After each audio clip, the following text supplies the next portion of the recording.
네, 미스터 선샤인이라는 나름 유명한 드라마가 있습니다. 제가 알기론 우리 예전에 윤인선 목사님께서 자신의 원픽 드라마다라고 저에게 추천해 주신 적이 있었습니다. 이 다임 목사님이 출타 주시는 상황 가운데서 어떻게 설교를 준비해야 될까, 어떻게 윤인선 목사님의 빈자리를 조금이라도 줄여볼까라고 생각하다가 그분의 마음에 공감해보자라고 해서 이 드라마를 보기로 좀 결정을 했습니다. 그래서 좀 숙제처럼 가지고 있던 이 드라마를 좀 완독을 했습니다. 드라마 내용은 이 일본에게 권력이 넘어가는 이 대한제국 말기, 이 조선의 상황을 다룬 이야기였습니다. 당시에 이제 많은 사람들은 어쩔 수 없다라는 말로 살기 위해 친일을 했고, 또 누군가는 목숨을 걸면서 시대의 생각에 저항하며 불꽃처럼 살아가기도 했었습니다. 드라마를 보면서도 느꼈던 거는 이제 시대의 생각에 저항하는 이 독립군의 모습이 마치 오늘날 그리스도인이 시대의 생각에 저항하면서 삶을 거는 모습과 좀 비슷해 보였습니다. 오늘날에도 누군가는 어쩔 수 없다라는 말로 세상에 속하여서 세상을 따라 살아가기도 하지만, 또 누군가는 정말로 투쟁하면서 우리의 마음을 지키면서 살아가기도 하는 것 같습니다. 생각해보면 옛날에는, 당시에는 정말로 많은 그리스도인들이 복음으로 말미암아 새로운 꿈을 꿨고 새로운 삶을 꾸고 이 시대의 정신을 부정했다라고 한다면은 뭐랄까요, 당시 어떤 제국주의나 어떤 공산주의 가운데는 하나님이 살아계시지 않는다, 이런 시대와 우리가 싸워야 된다라고 얘기하지만, 마치 오늘날에는 어떻습니까? 이 자본주의와 자유주의에는 하나님께서 함께 하시는 것 같다 라고 핑계대면서 우리의 마음처럼 살아가는 이 자유에 대해서 합리화하고, 돈을 따라가는 우리의 모습에 대해서 합리화하는, 전혀 죄책감 없이 우리 마음 가운데 우상을 두고 살아가는 우리의 연약함을 보기도 하는 것 같습니다. 그럼 올해 우리 전성교회는 이 성숙한 교회, 성숙한 성도라는 표에 맞추어서 걸어가고 있습니다. 여러분, 우리 이 성숙에 대해서 여러분 묵상하십니까? 다들 그러시겠지만은 저 역시도 이 올해 표, 이 성숙에 대해서 마음에 두려워했었습니다. 그래서 연초에 제가 했던 것은 성숙과 영성에 관한 약 20권 정도의 책을 구매하는 것이었습니다. 읽지는 않아도 구매할 자유는 있는 거지 않습니까? 그래서 한 3권 정도 읽었는데, 그 중에 이제 첫 번째로 읽었던 책이 그 성숙이란 무엇인가 라는 책이었습니다. 이 책을 읽으면서 이 조정민 목사님께서 쓰신 책이었는데, 이 책 가운데서는 이 성숙이라는 것을 이렇게 표현했습니다. 정확한 책에 나온 표현은 아니지만 제가 해석한 단어대로 좀 이야기를 하겠습니다. 성숙은 커가면서 생각이 정돈되는 것이 아니라 첫 마음을 잃어버리지 않은 채로 어른이 되는 것 정도로 표현했습니다. 이게 무슨 말이냐라고 하면은, 여러분, 우리는 자라면서 우리의 생각이 바뀝니다. 때로 우리는 무엇입니까? 어렸을 때는 말씀대로 살아야 된다, 손은 모으고 기도해야 된다, 악보다 결국은 선이 이기게 되어 있다, 이웃에 대해서 따뜻한 마음을 가져야 된다, 하나님은 크신 분이시다 라는 마음으로 있지만, 살다 보면 세상의 환경에 온갖 풍파를 겪어다 보면 주님은 나한테 관심이 없는 거 아닌가 라고 생각을 하기도 하고, 선을 따라봤자 아니다, 결국 다 무너지더라 라고 이야기하기도 하고, 이웃에 대해 따뜻한 마음을 갖는 것은 야, 이거 호구되는 일이다 라는 말들로 우리의 생각들을 버려버리는 우리의 모습들을 만나는 것 같습니다. 그러나 그분은, 신앙의 성숙은 온갖 우리가 세상의 풍파를 만나지만, 여러 상처가 있지만, 그러나 여전히 우리가 구두자의 길을 걷는 것, 신앙의 넉넉함으로 여전히 나와 세상과 세계를 바라볼 수 있는 것, 이것이 성숙이다 라고 이야기를 했습니다. 여러분, 우리는 어떻습니까? 화가 나면 화를 내고, 즐거우면 행복해하고, 짜증나면 짜증을 내는 그런 삶을 혹시라도 이것이 그냥 마음 가는 대로 살아가는 삶을 지향하고 있지는 않습니까? 모르겠습니다. 그러나 정말 이 성숙한 삶은 위기가 왔을 때, 어려움이 왔을 때 요동하지 아니하고, 하나님 내게 주신 그 첫 마음을 지키겠습니다, 환경이 무너지지 아니하고 내가 작정한 대로, 내가 믿는 대로 하나님 살아가겠습니다 라고 고백하며 살아가는 사람이 성숙한 그리스도인인 줄 믿습니다. 그러면 우리가 표어에 따라서 성숙한 그리스도인이 되기 위해서는 환경에 치여서 환경이 말하는 대로 살아가는 것이 아니라, 그 상황 가운데서 우리의 첫 마음을 지켜 그 삶이 우리의 삶 가운데 영향을 미칠 수 있도록, 말씀이 오히려 우리의 삶에 영향을 미치고 그것으로 환경을 변화시키면서 살아가는 것이 성숙한 그리스도인인 줄 믿습니다. 그럼 그러기 위해 우리가 지켜야 될 그 마음은 무엇입니까? 그 첫 마음, 우리가 어렸을 때 품었던 그 마음은 무엇입니까? 응해할 그때까지 우리가 돌아갈 필요는 없을 것 같습니다. 사실 기억도 없지 않습니까? 가까이서 본다고 한다면 우리가 오래 시작할 때 품었던 마음, 혹은 누군가에게는 결혼하면서 품었던 마음, 나는 내가 이런 가정을 세우고 싶습니다. 혹은 내가 취업하면서 이 직장을 하나님이 원하시는 나라로 변하게 하고 싶습니다 라고 품었던 그 마음들이 어쩌면 우리의 첫 마음일 수 있을 것 같습니다. 또 여러분에게 있어서 신앙의 첫 마음은 무엇입니까? 그럼 교회에 왔을 때 처음 품었던 마음이 어떤 것입니까? 누군가는 나는 교회 갈 생각이 하나도 없었는데 우리 아내가 하도 가자 그래갖고 결혼하는 조건이 어떻게든 교회는 가는 거여서 그래서 교회 왔습니다 하시는 분이 있을지도 모르겠습니다. 그래서 주일 예배는 어떻게든 드려보려고 합니다 라는 게 우리의 첫 마음이십니까? 그래서 목사님께서 우리 더 기도합시다. 그럼 새벽 예배도 나오시고 수요예배도 나오시고 금요예배도 나오시고 우리 남성 기도회도 있습니다. 그럼 예배를 드립시다 라고 이야기해도 목사님 제 첫 마음은 주일 예배만 따박따박 드리는 겁니다. 그것은 제 첫 마음을 지키는 게 아닙니다 라고 고백하면서 애써 부인하는 우리의 모습을 만나지도 않습니까? 그럼 사실 그것이 첫 마음은 아닐 겁니다. 신앙생활의 첫 마음은 교회를 다닌다고 시작되는 것이 아니라 신앙생활인만큼 정말로 내가 신앙을 가졌을 때 하나님의 부르심을 깨닫게 되고 그리고 하나님의 보내심을 알게 되어서 그 신앙이 내 생활에, 내 삶에 영향을 미칠 때 시작되는 것일 겁니다. 그럼 그것은 그렇다면 언제 시작되었습니까? 궁극적으로는 우리가 정말로 주님을 만났을 때 하나님 안에서 내가 죄인이구나. 그리고 나 같은 죄인을 주님이 원하시는구나. 그리고 주님께서 나의 삶에서 하나님을 표현하기 원하시는구나. 선교사로 살아가기를 원하시는구나. 주님의 뜻을 쫓아 살아가기를 원하시는구나 라고 느꼈던 그 마음이 우리의 첫 마음인 줄 믿습니다. 그렇다면 우리가 성숙한 그리스도인이 되기 위해서는 우리가 일상 가운데서 하나님의 뜻을 여전히 쫓아 살고 싶어하는 그 마음을 내가 지키는 것, 내 환경 가운데서 세상의 즐거움이 내게 엄습하더라도 세상의 명예를 가질 수 있는 기회가 오더라도 내가 너무나도 피곤해서 쓰러지고 싶은 순간이 오더라도 하나님 그러나 이 모든 것들 가운데 하나님 나의 중심은 나의 첫 마음을 지키는 것입니다. 이 모든 것들보다 내가 주님의 기쁨이 되고 싶습니다. 나는 빛처럼 소금처럼 살고 싶습니다 라고 고백하는 그 마음을 가지며 살아가는 것이 성숙한 그리스도인으로 살아가는 길인 줄 믿습니다. 오늘 저희는 이제 마태복음 6장 말씀을 보았습니다. 마태복음 6장은 5장에서 7장까지 나오는 예수님의 산상수훈에 담겨져 있는 내용입니다. 예수님의 산상수훈은 되게 긴 설교인 것처럼 보이고 되게 다양한 이야기인 것처럼 보이지만 한편에 그냥 그렇게까지 길지 않은 설교입니다. 사실 읽다 보면은 오늘 설교보다도 사실 더 짧을 겁니다.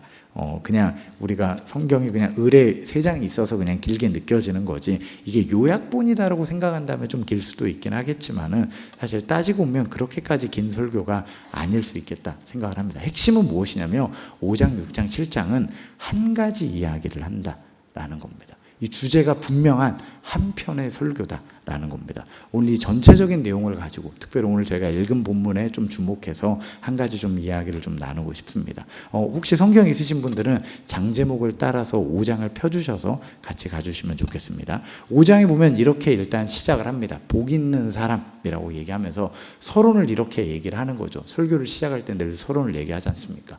여러분 어떤 사람이 복 있다 라고 생각하십니까? 여러분 복 있는 사람은 돈 많은 사람이 복된 삶입니까? 명예가 높은 사람이 복된 삶입니까? 여러분 그것이 아닙니다. 복된 삶은 주님을 쫓아가면서 천국의 것을 사모하며 박해받더라도 고난당하더라도 그렇게 걸어가는 삶이 복된 삶입니다. 우리 믿음의 선배들도 다 그렇게 살았습니다. 왜 그게 복된 삶입니까? 고난이 있어도 환난이 있는데 왜 복된 삶입니까? 간단합니다. 그 삶이 천국을 얻기 때문입니다. 여러분 어떤 삶이 복된 삶입니까? 우리는 뭐라고 얘기합니까? 천국을 얻는 삶을 우리는 지향하지 않습니까? 결국 천국을 얻어야만 우리는 복된 삶이다 라고 말할 건데 천국을 얻기 위해서는 그렇게 살아가야 합니다 라고 얘기합니다. 이것이 결론에 가서도 얘기를 합니다. 우린 열매를 맺어야만 하나님께서 우리를 판단하시지 않는다. 그래야만 우리가 천국에 갈 수 있다 라고 얘기합니다. 그렇다면 우리가 어떻게 이런 복된 삶을 살아야 됩니까? 13절에 얘기를 합니다. 소금처럼 빛처럼 살아야 된다 라고 얘기합니다. 티를 내야 된다. 그리스도인답게 살아라. 어떻게 그리스도인답게 삽니까? 17절에 얘기합니다. 하나님의 말씀대로 살아라. 율법을 지키면서 살아라. 나는 하나님의 말씀을 폐기하지 않았다. 그렇다면 어떤 말씀대로 살아야 됩니까? 21절에 얘기합니다. 화 좀 내지 말아라. 27절에 얘기합니다. 음란하게 살지 말아라. 38절에 얘기합니다. 함부로 말하지 말고 너의 입을 잘 지켜라 라고 얘기합니다. 38절에 얘기합니다. 악한 사람들을 대적하지 말아라. 43절에 얘기합니다. 원수를 사랑해라 라고 이야기를 합니다. 그리고 이 6장에 들어서서는 너희의 시선이 어디 있느냐, 결국 너희는 기도할 때도 구제할 때도 금식할 때도 이 땅을 바라보면서 할 때가 있다. 우리는 하늘의 것을 바라봐야 된다. 이 땅을 바라보지 말고 하늘을 바라봐라. 보물을 땅에 쌓아둘 것이 아니라 하늘에 쌓아둬야 된다. 세상의 것들은 하나님께서 채워주실 것이니까 걱정하지 말고 오늘 우리가 읽었던 요절처럼 너희는 먼저 그의 나라와 의를 구해라. 그 삶을 따라가야 된다. 하나님께서는 너희를 열매로 판단하실 것이다. 너희가 그렇게 살고 있는지, 말만 하고 있는지 보실 거다. 그리고 열매를 맺는 삶은 결국 이 삶이 모래 위에 지은 집이 아니고 정말로 주님 앞에서 온전한 집이어서 이 삶을 하나님께서 판단하시고 구원하실 것이다 라고 이야기하는 것이 오늘 이 말씀의 산상수훈의 전체적인 내용입니다. 여러분, 바라기는 우리가 예수님의 가르침을 쫓아 우리의 삶이 하나님 천국을 구하는 삶을 살고 싶습니다 라고 고백하며 그 뜻대로 살아가서 소금처럼 빛처럼 선교적으로 살아가는 저와 여러분이 되기를 간절히 소망합니다. 사실 여기가 설교의 전체 내용입니다. 그런데 문제는 무엇입니까? 이게 우리가 그렇게 도무지 설교는 듣지만 그렇게 살아내지를 못한다라는 겁니다. 오늘 말씀을 들어도 내일 되면 오늘 말씀이 뭐 했는지도 기억을 하지 못하는데 어떻게 말씀대로 우리가 세상 가운데서 살아가겠습니까? 마태복음 13장에 보면은 이 씨 뿌리는 자의 비유가 나옵니다. 여기 보면 총 밭에 4가지 밭을 얘기를 합니다. 모두 아실 겁니다. 첫 번째는 길가밭을 얘기하고, 두 번째는 돌짝밭을 얘기하고, 세 번째는 가시떨기에 떨어진 씨를 얘기하고, 네 번째는 좋은 땅에 뿌려진 씨를 얘기를 합니다. 그러면서 4개 밭 중에 어떤 게 열매를 맺나 이 이야기를 하십니다. 오직 그 중에 하나만 열매를 맺습니다. 좋은 밭에 뿌려진 것만 열매를 맺고 나머지 3개는 열매 못 맺었다. 다 또이또이하다 라고 얘기합니다. 근데 오늘 저희가 읽은 7장에서 뭐라고 얘기합니까? 열매를 맺어야만 하나님께서 우리를 판단하신다 라고 얘기를 합니다. 그렇다면 우리는 열매를 맺어야 되면 이 나머지 하나에 속해야 될 거지 않습니까? 이 3개 밭은 어떤 밭이었습니까? 맨 처음 길가밭을 이렇게 얘기합니다. 말씀이 들어가지를 않는 사람들을 길가밭이다 라고 얘기합니다. 어쩌면 이 가운데 있을지도 모릅니다. 하나님의 말씀이 선언돼도 그냥 숭하고 왔다 숭하고 사라지는, 내일이 되었을 때 뭐 뭔 말이지 생각도 안 하고 그냥 아무리 말을 해도 그냥 듣지도 않는, 그냥 앞에서 말씀하십시오, 나는 그냥 가만히 있겠습니다 라고 하는 사람들은 어쩌면 오늘 이 길가밭과 같은 상태일 것입니다. 두 번째는 어떤 밭입니까? 돌짝밭이라고 얘기합니다. 돌짝밭은 듣습니다. 들으며 아멘이라고 반응하고 주님 제가 그렇게 살고 싶습니다 라고 얘기합니다. 근데 문제는 뭡니까? 돌아갔을 때 성경은 이렇게 이야기합니다. 환난과 박해를 이기지 못하는 사람들이라고 얘기합니다. 말씀을 듣고 살려고 하면 반드시 무엇이 찾아옵니까? 박해가 찾아옵니다. 직장 상사가 그렇게 하지 말아라 라고 얘기하고, 집에 가면 남편이 그렇게 하지 말아라, 아내가 그렇게 하지 말아라, 자녀가 아빠 그렇게 하지 않았으면 좋겠어요 라고 이야기하면서 박해와 환난이 찾아와서 이것을 뚫어내지 못하는 우리의 모습을 만납니다. 충분히 공감하고 어렵다라고 인정하지만 그 삶은 뭡니까? 결국 열매 맺지 못하는 삶이다 라고 판단합니다. 세 번째는 가시떨기를 얘기합니다. 가시떨기는 무슨 밭입니까? 갔는데 이렇게 정확히 표현합니다. 내일의 염려와 재물의 유혹이 찾아온다. 생활의 염려가 찾아오고 재물의 유혹이 찾아오서 하나님 말씀대로 살고 싶은데 그러다 나 망하면 어떡합니까? 하나님 가난할 것 같은데요. 하나님 근데 승진은 해야 될 것 같은데요. 하나님 먹고는 살아야 되지 않습니까? 말씀대로 사는 것도 중요한데 하나님 망할 수는 없습니다. 처자식이 있습니다. 하나님 어떻게 좀 잘 해주셔야 됩니다. 결국 거기에 마음 쓰다 보면은 결국 하나님의 말씀을 뒷전이고 그냥 먹고 사는데 바쁜 우리의 모습들을 만납니다. 그리고 네 번째 좋은 밭은 환난과 박해를 뚫어내고 생활의 염려를 뚫어내고 말씀대로 기어이 살아내는 사람들만, 좋은 땅에 뿌려진 씨라 그 사람들만 열매를 맺는다라고 얘기합니다. 앞에 세 개는 다 또이또이하다. 우리 입장에서 하나님 감동도 안 받은 사람이랑 그래도 도전받고 살아보려고 한 실패했는 나랑은 좀 다르지 않습니까? 라고 말할 수 있겠지만 말씀은 셋 다 또이또이하다. 결국 너가 삶으로 살아내지 않는다라고 한다면, 결국 말씀이 너의 삶에 아무런 영향이 없다라고 한다면, 생활의 염려를 핑계 삼아서 살아내지 못한다라고 한다면 다 똑같다. 너희는 다 열매 맺지 못한다. 다 판단받는 사람들이다 라고 이야기하는 하나님의 말씀입니다. 여러분, 그러나 문제는 무엇입니까? 이렇게 우리가 말씀을 듣지만, 그래서 살아내고자 하지만 그러나 여전히 살지 못하는, 도무지 사라지지 않는, 여전히 생활의 염려 가운데서 우리의 신앙생활은 멈출 수밖에 없고 환난과 박해 가운데서 하나님의 뜻은 작아질 수밖에 없는 우리의 삶을 마주합니다. 여러분, 우리 산상수훈을 좀 다시 봤으면 좋겠습니다. 우리가 소금처럼 빛처럼 살아가고자 하는 사람들을 방해하는 것은 무엇입니까? 5장 21절의 장제목에 보면 이 노하지 말라라고 이야기합니다. 사역할 때 있어서 하나님의 뜻을 따라 살려고 할 때 방해되는 한 가지는 우리 안에 분노입니다. 우리 안에 화입니다.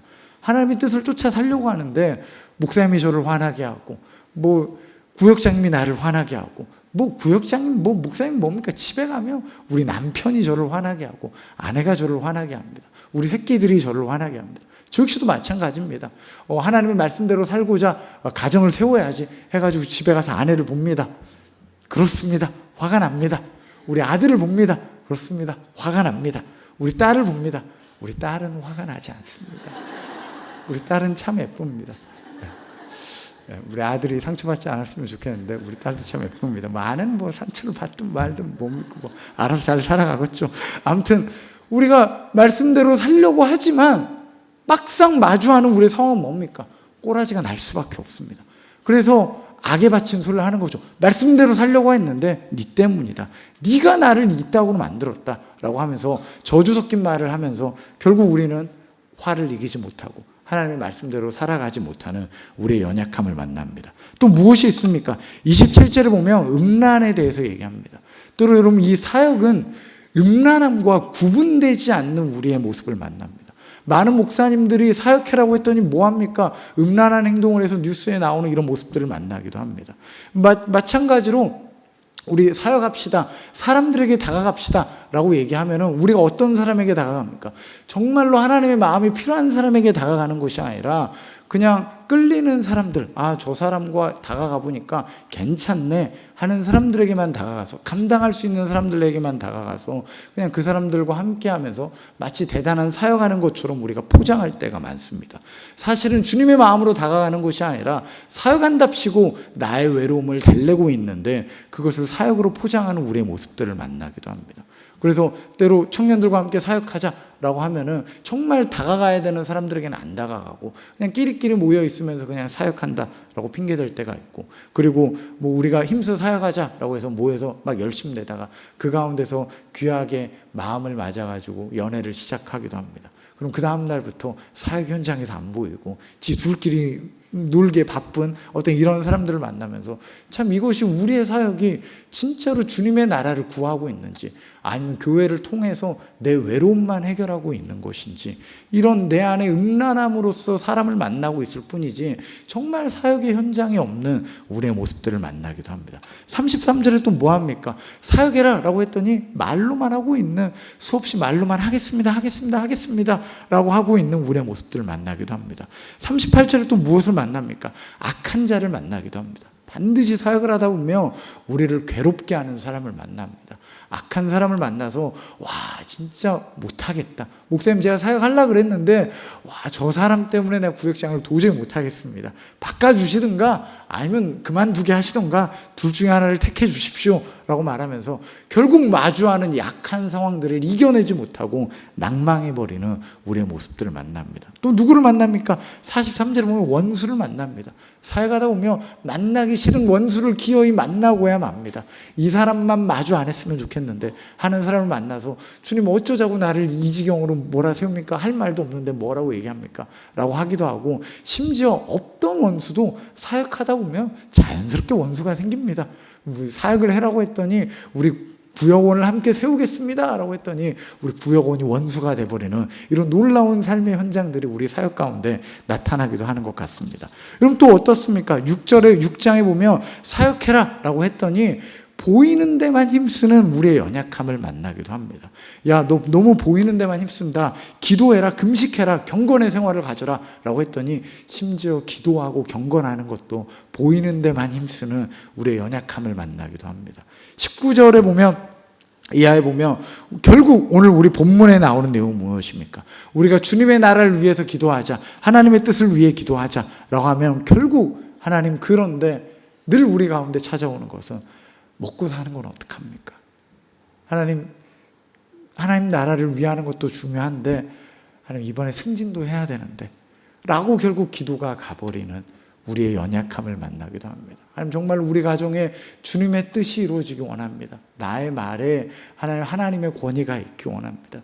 우리 가정이 힘써 주님의 뜻을 이루기 원합니다 라고 기도하지만 결국 끝에 가서 우리의 기도는 하나님 그런데 이번에 집이 좀 어떻게 좀 잘 돼야겠습니다. 하나님 우리의 자녀가 어떻게 대학을 잘 가야겠습니다 라고 이어져 버리는 우리의 모습들을 만나기도 합니다. 결국 우리의 기도는 채워지지 않는 창고를 채워달라라고 기도하는 우리의 모습들을 만납니다. 우리 핑계는 무엇입니까? 하나님 그러나 이것은 있어야 되지 않습니까? 주님의 뜻을 쫓는 것도 중요하지만 하나님 그래도 취업은 해야 되지 않겠습니까? 하나님 그래도 결혼은 해야 되지 않겠습니까? 하나님 그래도 입에 풀칠은 해야 되고, 하나님 그래도 집은 우리 내 명의로 자가는 있어야 될 거 아닙니까? 하나님 그래도 직장에서 어느 정도 좀 올라가야 될 거 아닙니까? 라고 우리가 주님 앞에 말하는 우리의 모습을 봅니다. 오늘 본문 이후에 나오는 내용은 이야기합니다. 하나님께서 너를 보호하신다. 그런 것들은 이방인들이 구하는 것이다. 너희는 그런 거 가지고 기도할 필요가 없다. 너희는 하나님의 나라를 이루게 해주십시오. 이 기도만으로 기도할 게 얼마나 많은지 아느냐? 이것만 기도하면 된다. 하나님은 너희에게 뭘 필요한지 다 알고 계시니까 염려하지 말아라. 하나님은 공중의 새도 살피신다. 너희를 안 살피시겠느냐라고 얘기하면서 우리의 삶의 방향은 어떻게 하면 우리의 창고를 키울까, 어떻게 하면 돈을 모을까가 아니라 우리가 기도해야 될 것은 하나님 내가 가진 돈을 어떻게 사용해야 됩니까? 어떻게 나의 창고를 비워서 천국의 것을 쌓을 수 있습니까? 를 우리가 먼저 고민해야 되지, 창고 채울 걱정 먼저 하지 말고 먼저 믿음으로 우리의 창고를 비워낼 걱정부터, 그 기도부터 우리가 해라 라고 이야기를 합니다. 그러나 이 말씀을 들으면서 우리의 마음은 어떻습니까? 하나님 제 기준은 공중의 새가 아닙니다. 공중의 새 정도로 만족할 수 없습니다. 옆집 사람보다는 좀 더 잘 살아야 되지 않겠습니까? 이 대한민국의 평균치라는 게 있습니다. 하나님 잘 모르실 수 있는데 이 정도는 그래도 하나님 주셔야 하나님 내가 되지 않겠습니까? 저 스케일 작지만 이 작은 그럼에도 불구하고 이 정도는 해결해 주셔야 됩니다 라고 고백하면서 주님 앞에서 안전장치를 말하고 있는 우리의 모습들을 만납니다. 저 역시도 스케일이 되게 작습니다. 그러나 결국 제 안에서도 내 욕심도, 내 별거 아닌 욕심도 결국 채워지지 않겠구나.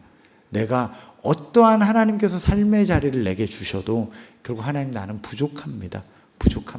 내 기도는 하나님 족합니다. 주님의 나라를 이루고 싶습니다 라는 기도보다도 하나님 아직 덜 채워졌습니다. 주님 아직 덜 채워졌습니다 라고 기도하는 우리의 모습을 만나지 않나 싶습니다.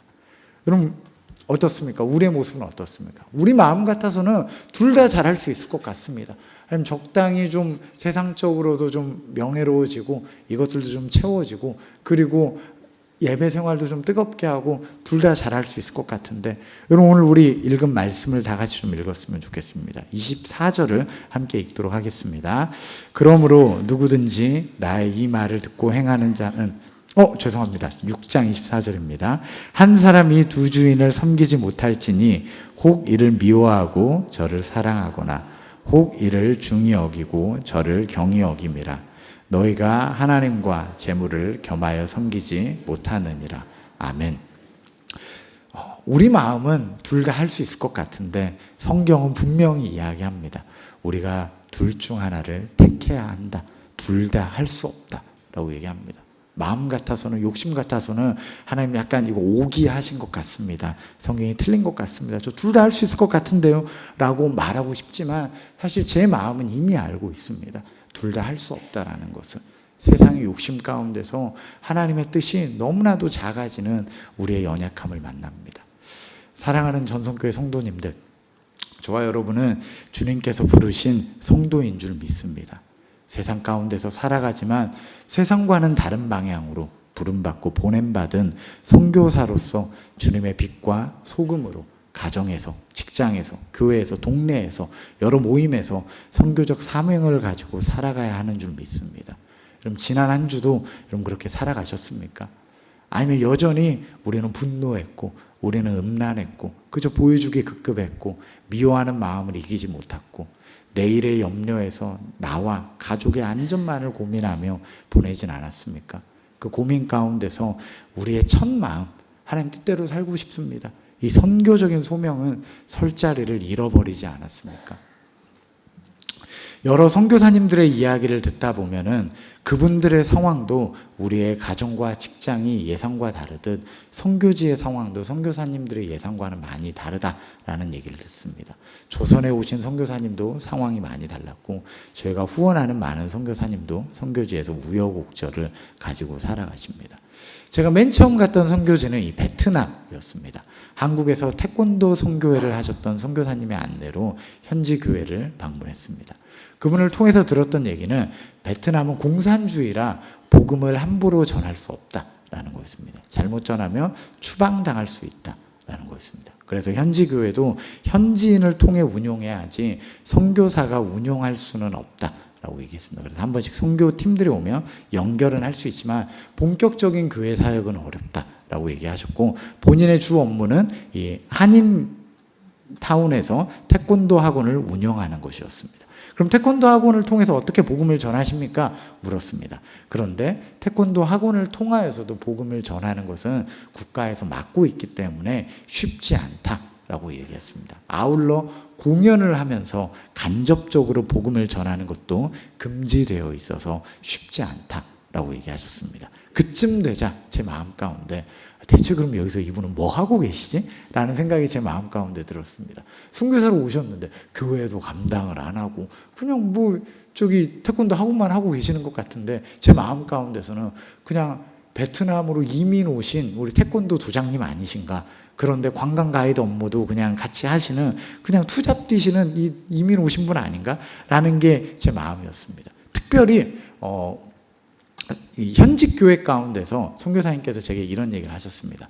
저녁에 있다 공산당이 온다.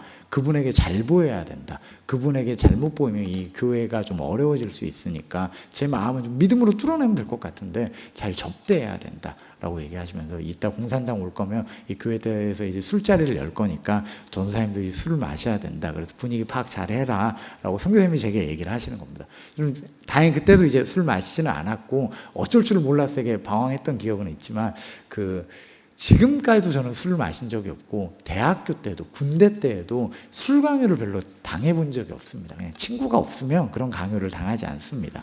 근데 제 평생 처음 마주했던 술 강요는 선교지에서 선교사님께 당하는 술 강요였습니다. 이게 공산당이 앞에 있는데 선교사님께서 정말 이 정자세로 있으면서 지금 온갖 눈치를 주시면서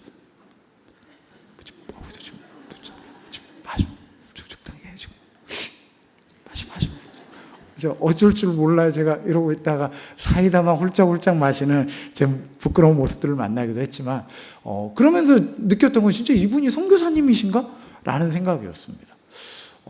변절자같이 보인다라는 생각이 들기도 했었습니다. 근데 이후에 이분을 선교지의 상황을 이해하면서 정말 나름대로 힘써 선교사로 살아가시는구나 라고 공감했고, 그리고 선교사님을 봤을 때 누군가는 그 사람들을 보면서 변절자로 오해할 수도 있겠다, 이 선교적인 발버둥에 대해서 그렇게 생각할 수도 있겠다라고 생각을 했습니다. 그럼 여러분은, 우리는 세상 가운데서 살아갑니다. 여러분은 어떻게 살아가십니까? 여러분은 변절자로 살아가십니까? 아니면 선교사로 살아가십니까? 제가 느끼는 것 중에 하나는, 많은 선교사님도 스스로 선교지에서 내가 변절자인가? 나는 선교사인가? 나는 이민 온 사람인가? 나는 선교사인가?